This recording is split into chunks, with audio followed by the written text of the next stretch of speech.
Isipin mo ang Jerusalem, nababalot ng tensyon sa hangin sa isang gabi na markado ng pagtataksil at kawalang katarungan. Si Anas at Caifas, dalawa sa pinakamakapangyarihang pari sa buong rehiyon, ay nasa harap ng isang tao na ang buhay ay magbabago magpakailanman ang takbo ng kasaysayan.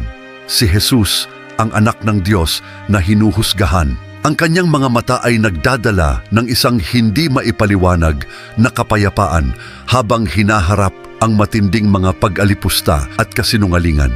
Gaya ng inilalarawan sa Ebanghelyo ni Mateo, Kabanata 26, talata 67, pagkatapos siya'y kanilang dinuraan sa mukha at pinagsusuntok at ang iba'y siya'y pinagsampal.